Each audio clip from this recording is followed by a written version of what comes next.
Welcome to the Profitable Farmer Podcast, where it's all about increasing the profitability of your farm by working smarter, not harder. G'day everyone, welcome once again to Profitable Farmer. I hope you're incredibly well. So it's probably been about 18 months since I caught up with Tony Catt, Director at Catapult Wealth. Tony and his team are our resident financial planning, economics and succession specialists. And I was just sort of acknowledging Tony before I hit record on this interview that we're just delighted at Farm Owners Academy that whenever we send one of our clients over to get support from Tony and his team, that they always get very well looked after. And normally, all things being equal, Tony, with succession, it's an unpredictable beast. Normally a really positive and constructive outcome, but great to have you back on Profitable Farmer, and thanks for your time. Thank you. Thanks for having me, and appreciate the support from your organisation as well. Tony has just shared with me that he's off on a 2-month family tour. David Westbrook, perhaps inspired by the FOA tour, to get away from his office and work remotely and dust himself off probably after COVID and managing a remote workplace. Tony, you looking forward to that trip? I am, Westy. I won't be taking the caravan though. I won't be taking the FOA caravan. But it's and I'm really excited. Actually, we're going to be two weeks over on the West Coast doing with.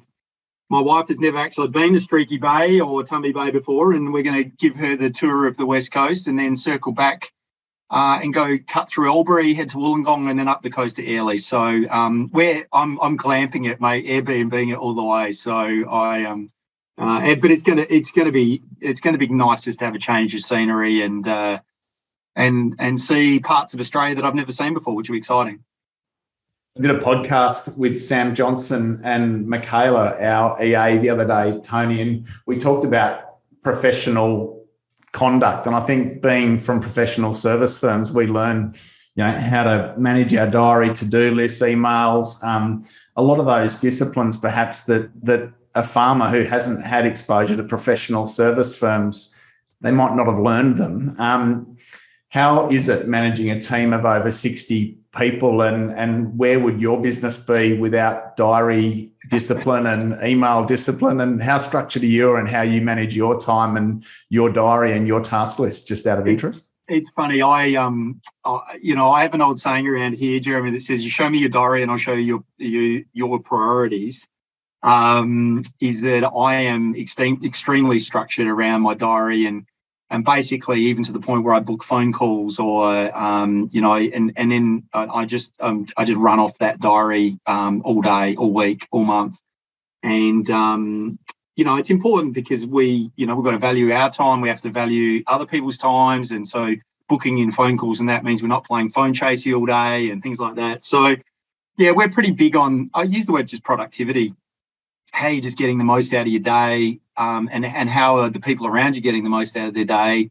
So we walk out at 5 p.m. hopefully every night and go, that was a good day. So that's all I ask. How do you know you've had a successful day?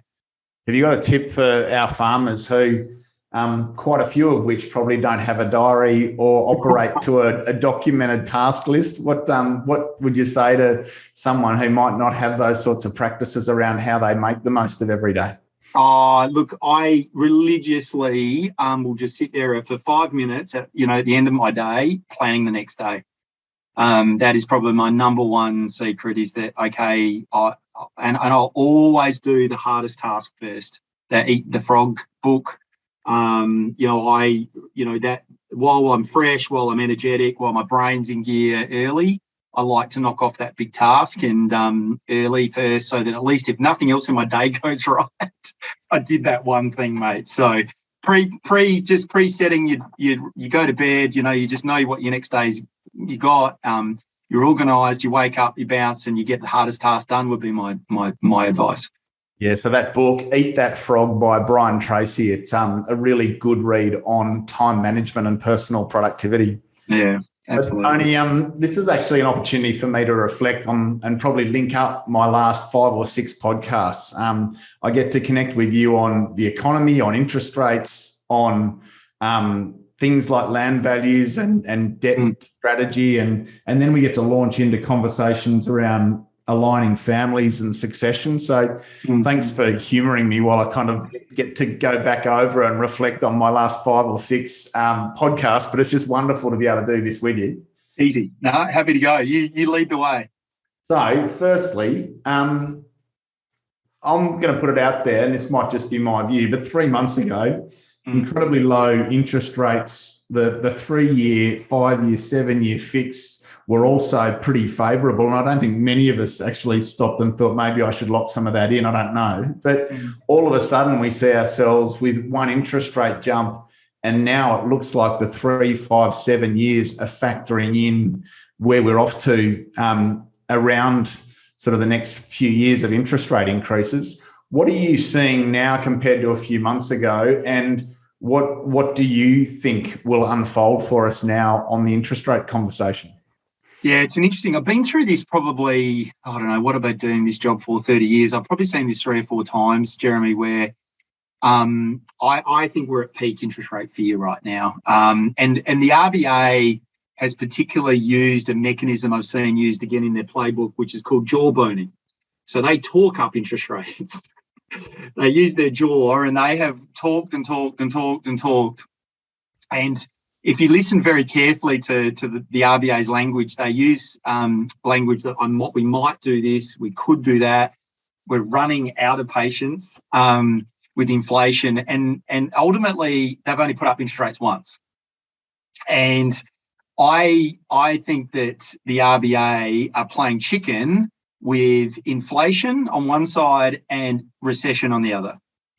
And they are very, very aware of the game they're playing. And the reason why the inflation argument is different to the 1980s and is different to the 1990s is inflation, I would argue 80% of the inflation we're seeing today is coming from what I call supply side inflation.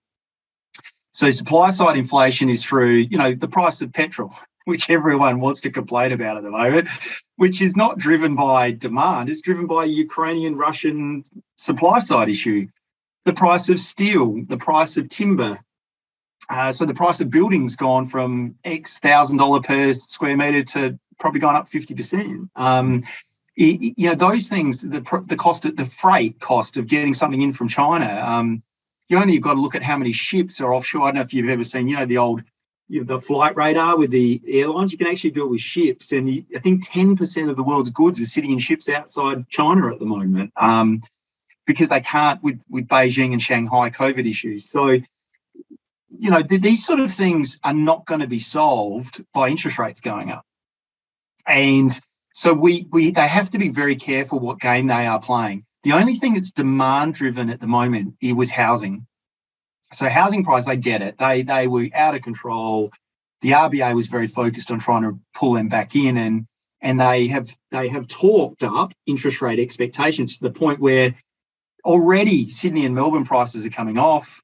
Adelaide's been holding up pretty well, but there is peak fear out there at the moment, and it's funny. So I think they've achieved what they need to, Jeremy, without actually doing anything. Like they've raised rates once, and so I think we're going to get into this wait and see approach. Therefore, the markets are factoring in 8 interest rate rises in the next 2 years. I call him BS on that. I think we might see 3. I reckon it might get to 1%, 1.1, 1.15%. I very much sit in the camp. Commonwealth Bank's economists and their way they see the world is probably more aligned with my world, where you'll see a very slow, staggered, measured approach to increasing interest rates.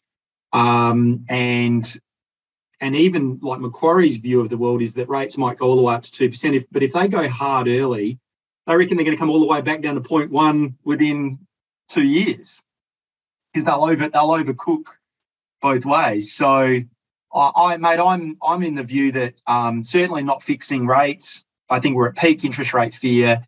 I think the long term that 5 and 10 year rates are going to start to slide backwards, that. The housing market will stay cool for a while, but they as I said, they don't want to overcook this where suddenly we're talking about recession, which they are talking about in the US at the moment, which is a problem. So sorry, that's a long-winded answer, but I hope I'm getting my view clear. Yeah, no, that's spot on. Did that notion of 8 interest rate rises come from America? Is that what they're talking over there? And they're talking over there. And do we always follow them, or do we not necessarily always follow them? You're suggesting 3, not 8. Look, I think it's as I said, the world is such a different place to the 1980s and 1990s now, where the level of debt we have at all sorts of different levels is completely different. And don't forget, the governments themselves have a lot of debt. They're not going to bankrupt themselves trying to put interest rates up. So, they're, I don't know. I think that this inflation discussion is interesting, because the way that what we have to be very careful of in Australia is, I call it the negative wealth effect. When you got housing prices increasing, everyone feels good, confidence is going well, you actually get a wealth effect where people go, hey, let's put in the pool, or let's do a reno or buy a couch, and everyone's feeling better. It's a positive sentiment. But what we're fast going to enter into Australia, and I reckon it'll happen quicker than people think, where people go, yeah, I'm feeling quite negative about the world, and the world's imploding, and I'm not going to go spend any money. And you watch how fast retail numbers start to implode a bit. And that's the chicken and the egg thing with the markets, why the share markets are bouncing around at the moment, is if we really see a headwind in an economic sense, the share markets are going to hate it. And so, I think that negative wealth effect, we've got to be a bit careful about what that does to confidence and the knock-on effect to spending. You mentioned you've seen 3 of these in your career or thereabouts. Yeah. What's different about this one? And I guess it's a loaded question. The level of debt that we carry as a nation, is that concerning, or is that something that we'll move forward with and carry?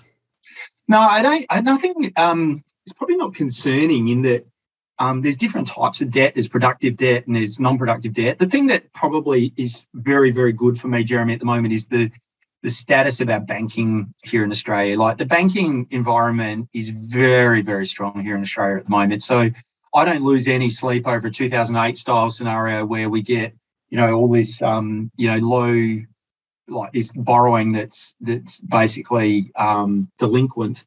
I don't lose any sleep over that at all. And I think that the banks are all in good state. I think our RBA is in good state. I think they can manage it within a certain range. But we've consistently, over 40 years of my career, gone from 17% interest rates to 0.1. The trend has been down the whole way through all the good economic times and the bad economic times. I don't think anything's going to change. I don't think are we heading back to mortgage rates of 5, 6, 7%? No, we're not. And it's statistically, I spoke to a couple of bankers recently, Jeremy, where if we end up back at 4.75% interest rates on your mortgage, 60% of home loans in Australia would be in stress. They're not going to get anywhere near that number.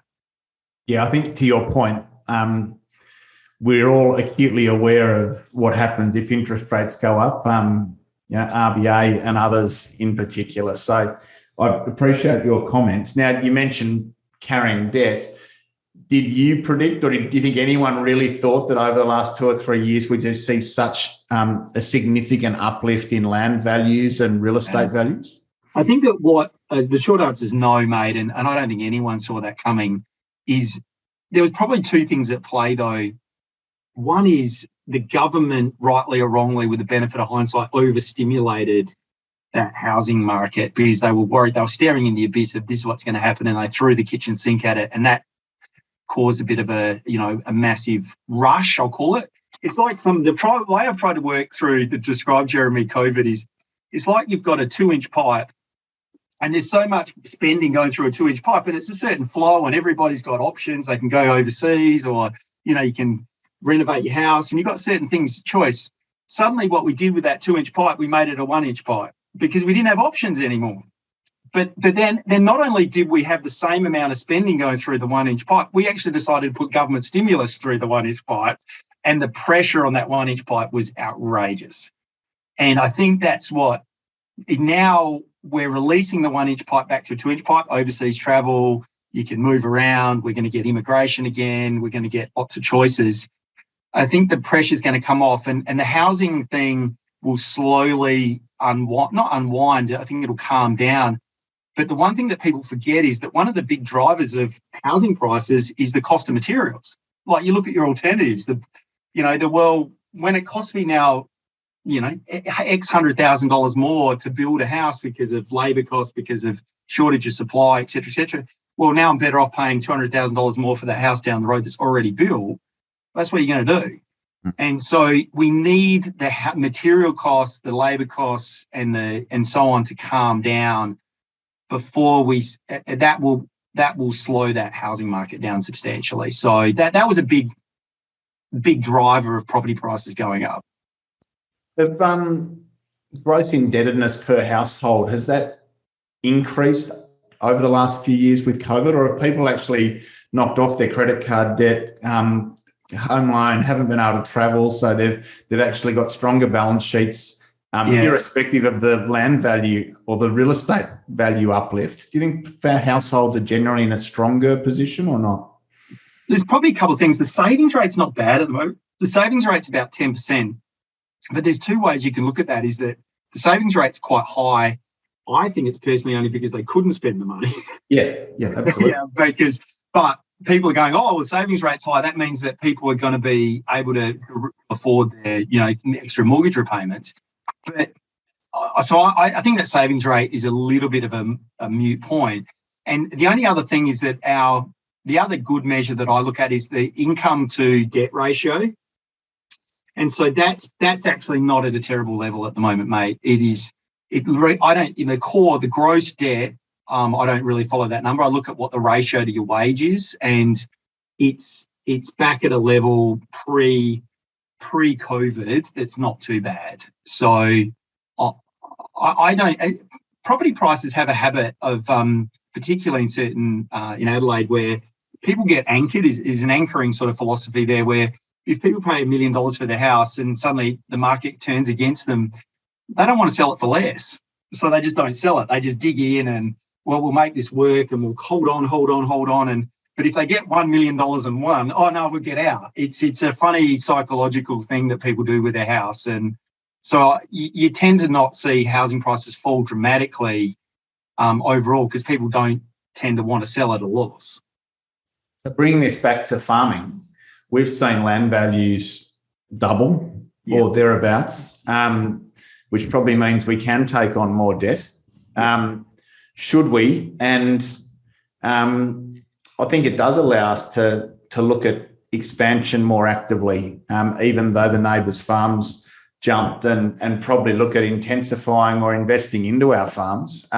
What would you say on that?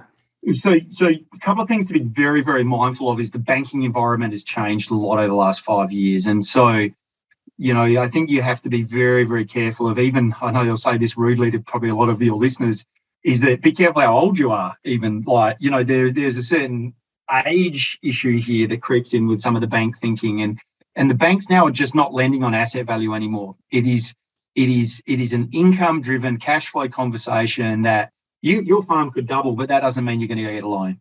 And so the bank wants to know, what is your plan to repay this money, and how are you going to do that? And so the banking environment has completely changed since the Royal Commission, from an asset-driven model to an income-driven model and a cash flow model. And so just because you can get, I would say be very careful about what you think you can get, even though your land value's gone up.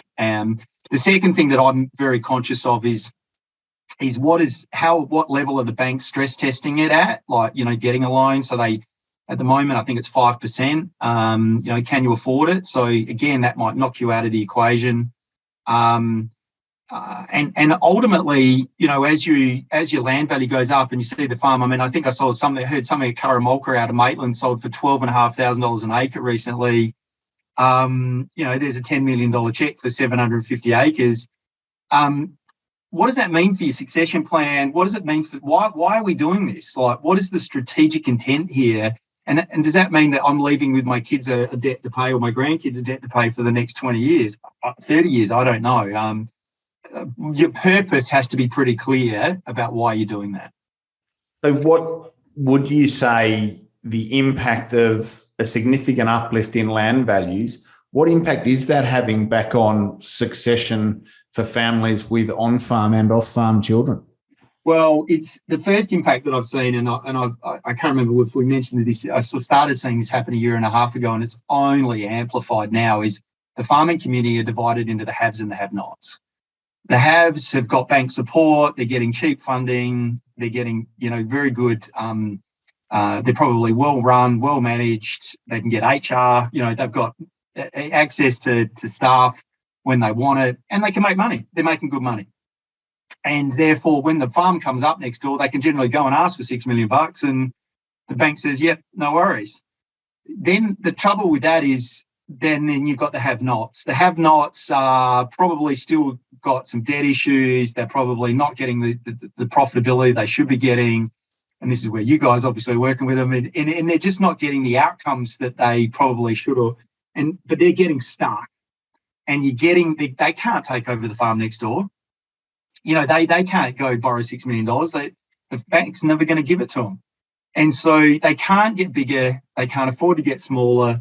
And so, to be honest, Jeremy, I'm seeing a lot of farm turnover of some farms that are just going, you know what, we're out.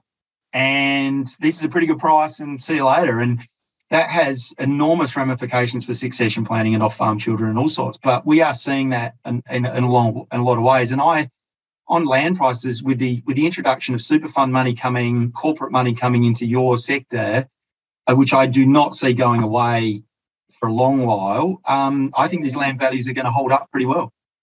I disagree. I think there's real optimism in the industry that we haven't seen in a long time. Commodity prices are strong. There has been a run of good seasons generally. Sure, we've got those challenges with supply of inputs and exactly as you mentioned, the supply-driven inflationary input costs. But, on the whole, I think the industry is confident and optimistic. And I take your point. I think absolutely. Yeah, but then the challenge from a succession planning point of view, Jeremy, is where to from here? So we're at 2,000 acres. How do we get to 4,000? And then, but when you sit down and go, now getting from 2 to 4, what does it cost us? Is a completely different conversation to what it was 10 years ago. And what's the impact on our debt levels? What's the impact on our cash flow? Why are we actually doing this? And is this the outcome we want? So, it has a significant on-farm effect for a start. And then the off-farm effect, unfortunately or fortunately, however you want to look at it, the truth is the off-farm children sit there and go, well, that was an $8 million asset. Now it's a $16 million asset. How have we been looked after? Yeah.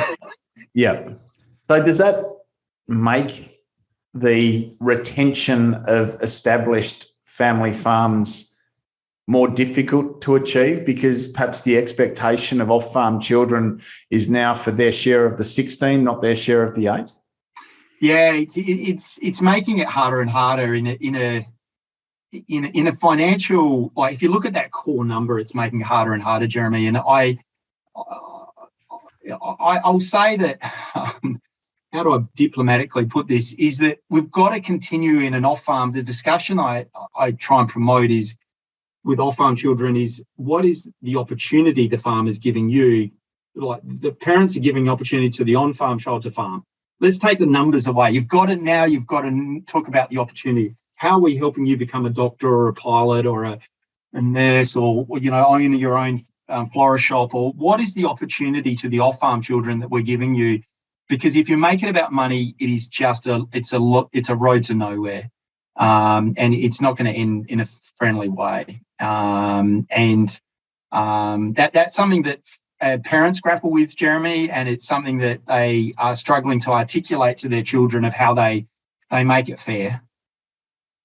Yeah, it's such an interesting topic because if I get to go home or I go home to the farm and I get the farm and the opportunity to farm, and my sibling gets a uni degree and then goes and gets into medicine, how is it that the older generation is supporting that doctor to succeed? Is there how would you define that support to that off-farm example? For me, I think it's up to the child to articulate it, to be honest, Jeremy. I think every opportunity is different to every single person in this planet. And I challenge the kids to articulate what is opportunity to them. Like, don't wait for the silver platter to come out. You articulate it might be a deposit on a house. It might be, the $100,000 you need to start your new business, or what is the start you need. And it's very hard to describe on this podcast today, Jeremy, but I've probably since we last caught up, the thing I've been able to frame in my head is better, and I do it better on a whiteboard. So next time we get together, I'll show you. But it's if I give you if you get the opportunity to farm, what do you actually get out of that? So let's just assume that the $8 million farm, who cares if it goes to a $16 million farm, that $8 million farm you inherit from your parents, your parents farmed for 30 years. What did they get out of it? They got a super fund with a house in Adelaide, and I don't know, what did they get out of it? And then they passed it to you, and they passed the baton to you. What are you going to get out of it for the next 30 years? Do you know what? You might get a super fund, a house in Adelaide, I don't know, house at Tommy, but like, what is that? That's how I've started to frame it. Like, and then therefore, what you get out of it is not anything different to maybe what the farm kids are going to get out of their life too.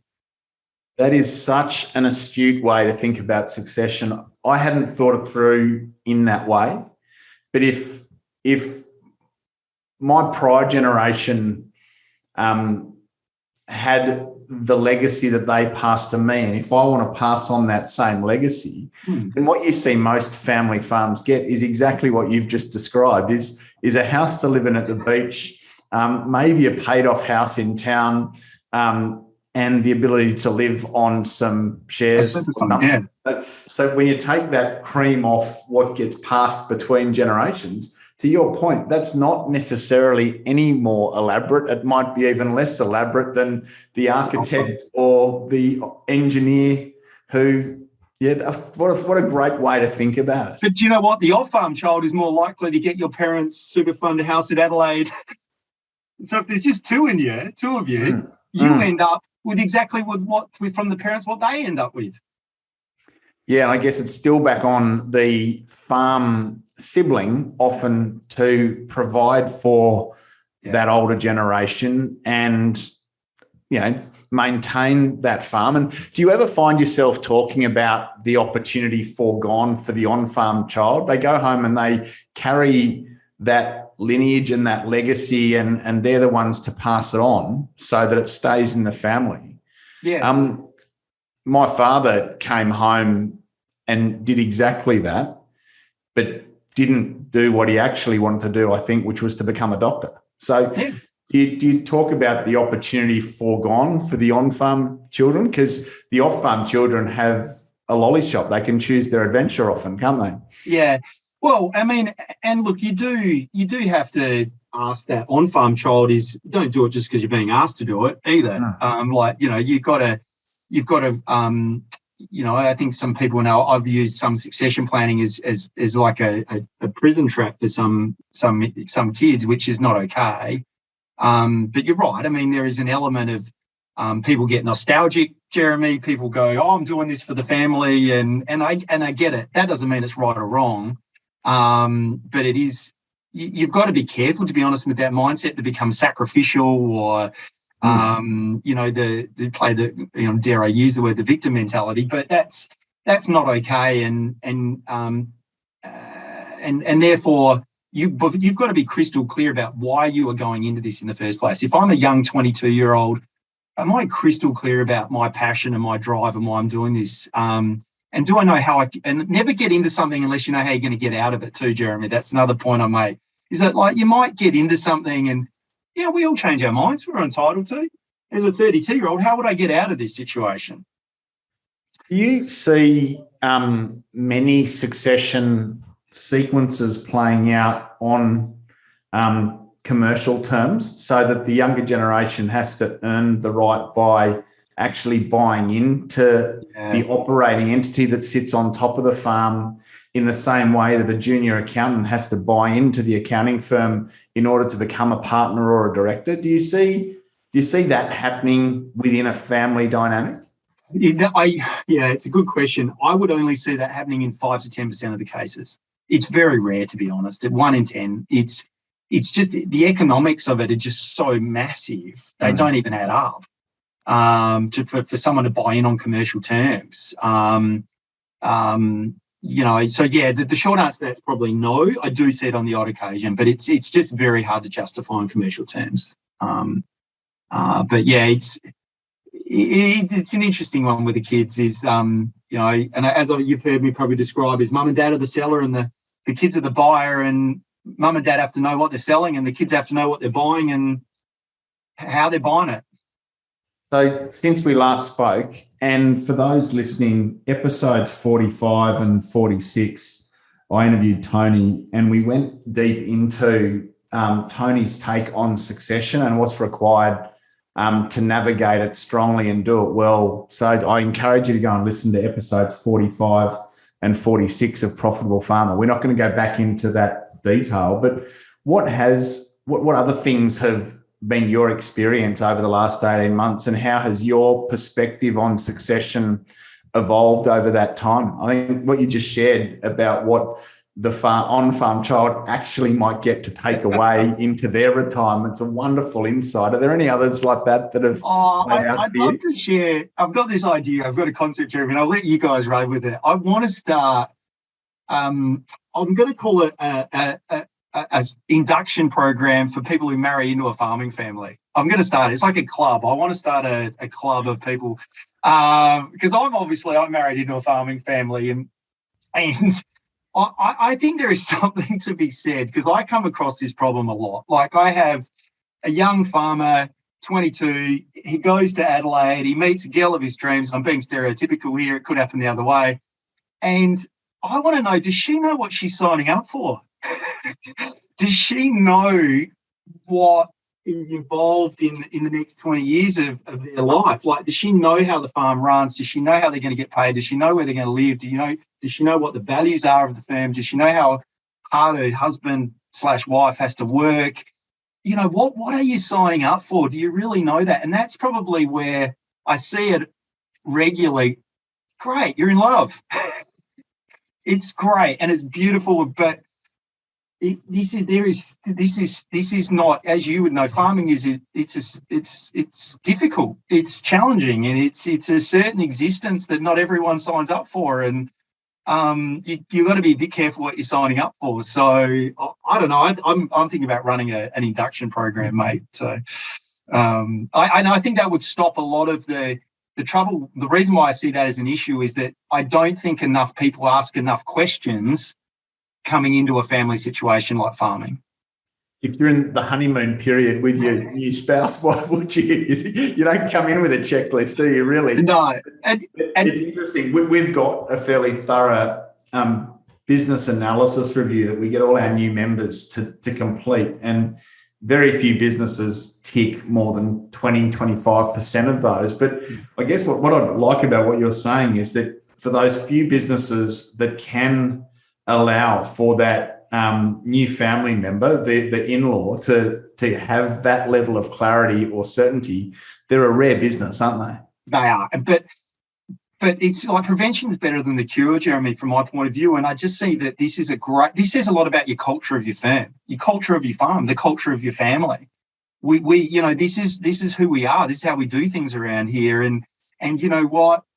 Great. We welcome these conversations. We're open and transparent about this stuff. We want to be clear with you about what's expected of your husband or your wife, on the farm. And these are the amount of hours you're going to work. And this does mean Saturday and Sunday work. And, I guess every farm's different. What are you signing up for? It's pretty important to know. Yep. The romance can only extend so far. Yeah, I agree. No, we took on our farm this year, having had it leased out for some time, and I underestimated by about 30% what it was to take on a family farm. So I get it totally. And I think it is absolutely fair to say that most people marrying into a farming family significantly underestimate what it actually means. Yeah. The other big lesson probably out of the last 18 months, Jeremy, and sadly, is that I think it's around, I talk in the other episodes about a dead plan, is that people, in families, they often assume we'll die in chronological order. And unfortunately, that doesn't work out to be the case all the time. And And as sad as that is, it's a very morbid topic, but the risk management around that on farms is really crucial, and making sure you're having some open, transparent conversations with each other about what it means. And even people clearly don't understand what entities exist, how do assets move, what goes through the will, what doesn't go through the will. Some people make an enormous level of assumptions about what, if someone dies, what happens. And I would challenge everyone out there listening to ask more questions and be crystal clear about that. So you mentioned dead plan. Can you just provide a bit of context there? Can you go back over a brief intro of the life plan versus the death plan? And even, I think you touched on the 4 key documents that life plan needs, just to warm people up to a review of those other episodes. So the thing that we've tried, I think people in our experience, Jeremy, think succession planning, they think it's just a document, and I think it's a point in time, and it's not. I see 2 forms I see succession planning that comes to us is either I call it the break glass in case of emergency type of succession plan. Something's happened. Oh no, Tony, we need your help. That is really, really hard to do, and that's very hard to follow. Where I find that clients, I call it preventative succession planning, great. Where we can sit down, everyone's on the same page or getting on the same page. We can have meeting after meeting. We can talk about things through. We're not in any panic. We're not under any time pressure. We're not under any issue, having any issues that are dramatic. And when we're doing preventative succession planning, we're trying to articulate a journey.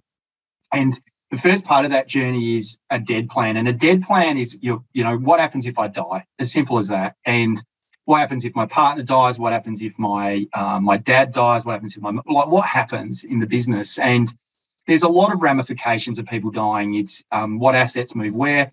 Even as brutal as this is, Jeremy, is what happens to the bank accounts? Like I've seen people get locked up where they don't have any cash flow for months because their bank freezes all their accounts. So I think that question, and you've got to assume with that dead plan, what happens if I die tomorrow? Not happens if I die in 30 years. What happens if I die tomorrow? And there'll be lots of people listening to this that go, yeah, my will's not like that. And I will guarantee that. The second thing, and that's not a fun conversation, but it's a necessary conversation. The second conversation we have is around the living plan. What happens if you live to you're 95? What is it? And that's, to be honest, that's a beautiful thing where you live a nice, great existence. We see that how does the farm in an orderly manner or the business hand over? What does that look like? What's the retirement plan look like? What is the management plan? How are we moving tasks from one person to another? What is the who controls the money? Suddenly the farm's not, making $500,000. Who controls the checkbook around that? Who decides where that money goes? And lastly, the land moves at some point, and when does that happen? So breaking it down into bite-sized chunks like that often takes some stress out of some farmers that we meet with, Jeremy, because they think it's a big topic. And it is a big topic, but breaking it down helps them sort of get their head around it a bit better in some bite-sized pieces that frame it up for them. So we found it works pretty well. Those 4 documents that support the living plan, can you just run through those really briefly for us? So retirement plan is just simply about, you're 65 years of age. What are you financially? How are you financially being supported? What does aged care look like? Which is something they don't think about. How are we paying our bills? How am I changing cars over? Where am I living? Housing's a massive issue. Because normally, what did we find with 90% of the farming?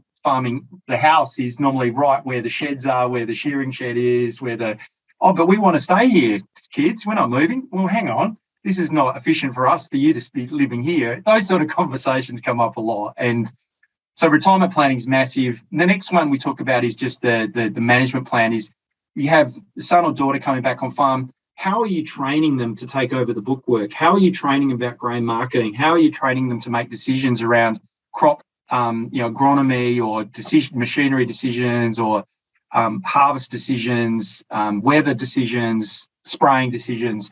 How are you helping transition the knowledge and the IP around your farm? And then who's doing what when do people actually end up taking on the decision making is really crucial.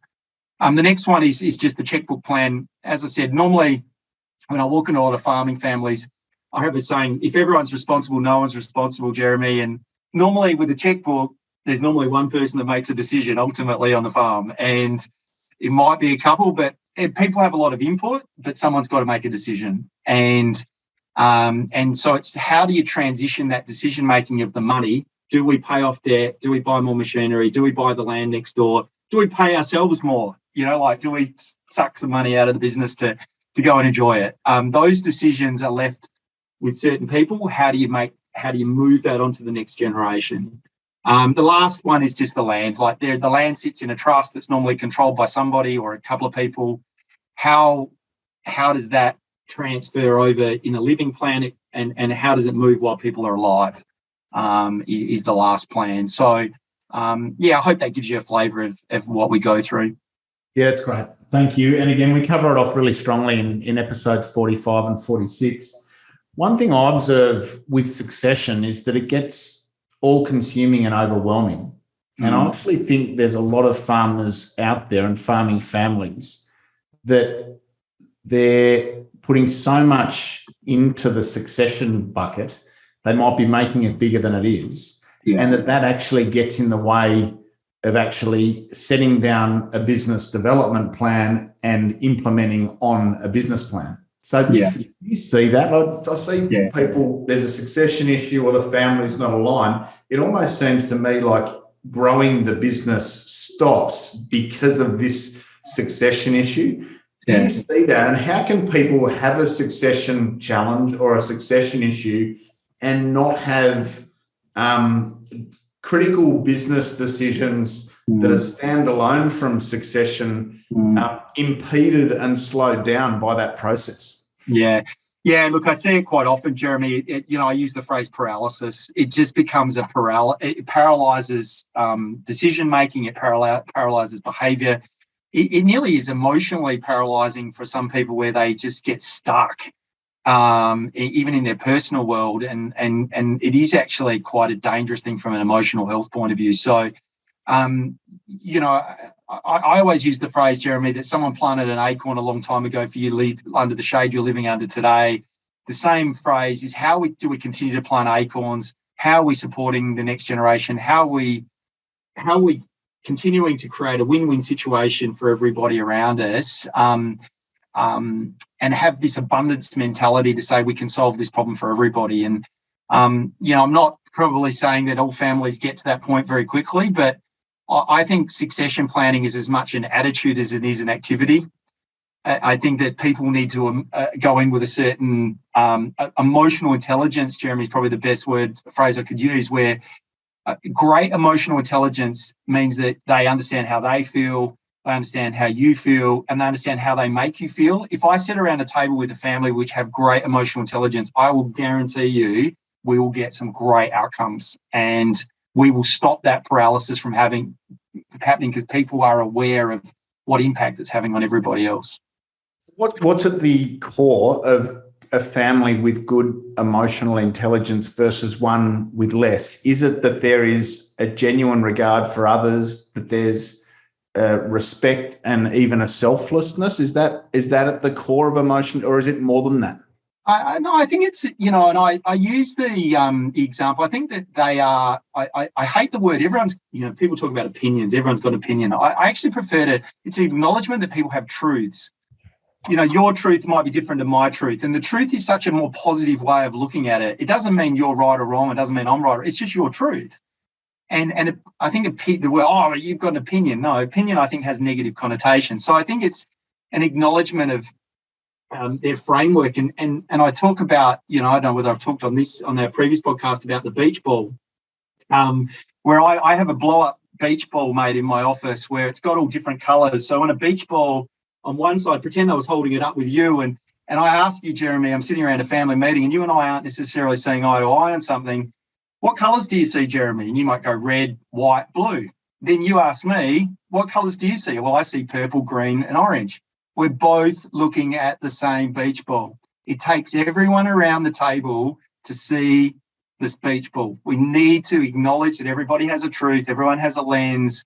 And so I think when people come in with that right framework and that right lens on their, and that right attitude, of the lens that they want to see, and they acknowledge that everyone's going to have a different take on it, we get a so much better outcome, and that is significantly better emotional intelligence. Brilliant. So, one more question for you, Tony. Yeah, mate. Why is it you do what you do? You've come from outside of agriculture and you've landed in agriculture and dedicated your life to helping farming families navigate succession, create wealth, and transition, farms between generations. Why?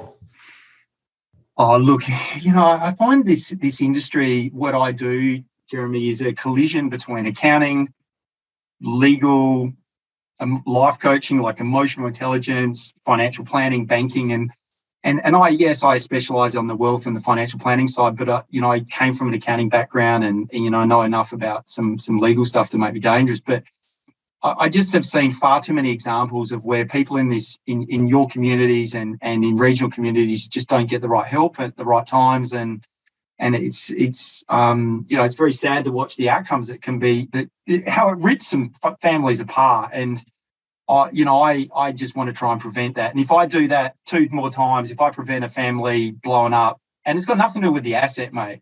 It's got to do with, and I still come back, can they still have Christmas dinner together? I don't care if we're all sitting around on cardboard boxes, mate, but can we still have Christmas together? Because having families not talk to one another, having families where brothers don't speak to one another, I've seen it for decades. It's just not okay. And I just find it just heart-wrenching, mate. So it's this, for me, it's not about the money. It's not about the farm. It's about the people and the relationships. And that's probably what I'm trying to support. Yeah, great work. Thank you. And I think that explains why we feel so values aligned at Farm Owners Academy with what you and your team do, Tony. So thank you for that. And just so that people get to hear it from you, could you just give our listeners a snapshot of Catapult Wealth, your team, Yep. your capabilities, just so that they get to hear that firsthand rather than from me?